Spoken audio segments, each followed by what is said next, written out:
Saab 900 1993-98.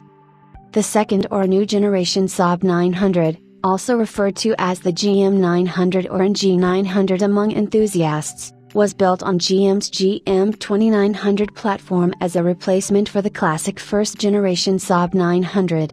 This all-new 900 was produced in 1994 through 1998 model years.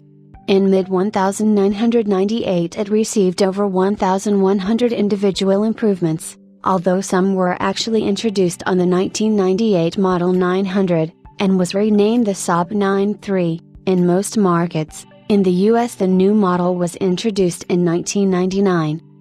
Variants included 900i, 4-cylinder, non-turbo, S, 4-cylinder, non-turbo in the USA, sometimes turbo in other markets, and say, 4-cylinder turbo or V6, models in 3-door, 5-door and convertible body styles.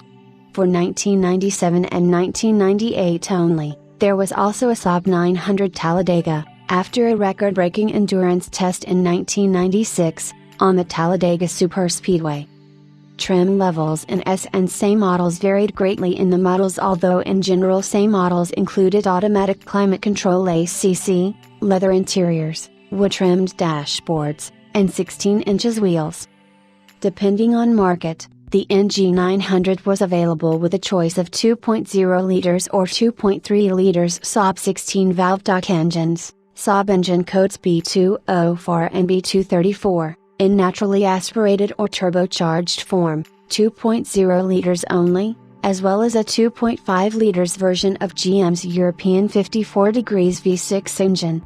Engine management for the turbos was by Saab Trionic 5 with direct ignition, SDI, and automatic performance control, and for non-turbos by Bosch Motronic fuel injection. A distributor-operated ignition system was provided for naturally aspirated engines in some markets. In contrast to the classic Saab 900 with its longitudinally mounted engine and front-hinged hood, bonnet, the NG 900 had a more common transversely mounted engine with rear-hinged hood, bonnet. The convertible variant was introduced in 1995-1994 as a continuation of the C900 line. Convertibles were produced at the Vomit plant in Finland. Convertibles were available in both S and SE trim levels. The Sensonic clutch variant, available on turbo models only, provided a manual gear lever as in a standard manual transmission car but omitted the clutch pedal in favor of electronics which could control the clutch faster than an average driver, essentially turning it into a clutchless manual transmission. When the driver started to move the gear shift, a computer-controlled microprocessor would drive an electric motor, in turn, operating a hydraulic actuator connected to the clutch master cylinder, which used hydraulic fluid, and controlled the clutch automatically. With the car and gearbox stationary, the clutch was released only when the throttle was applied. If neither brake nor gas pedal was depressed, a warning tone sounded and a message flashed on the onboard display, and if no action was taken after 7 seconds, the engine was shut off.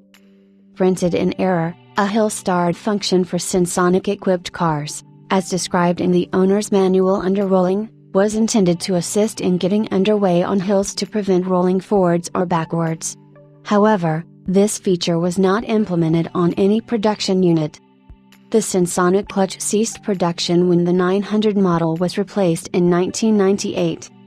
The NG 900 introduced the Saab Information Display, or SID, available on S or SE models only, which gave the driver real-time information while driving, such as fuel efficiency and outside temperature. Base specification cars had a digital clock in place of the SID and a non-digital instrument panel with a mechanical odometer, as opposed to the digital odometer on higher spec models. The SID also controls other vehicle components, including but not limited to audible warnings for turn signals and the vehicle's horn,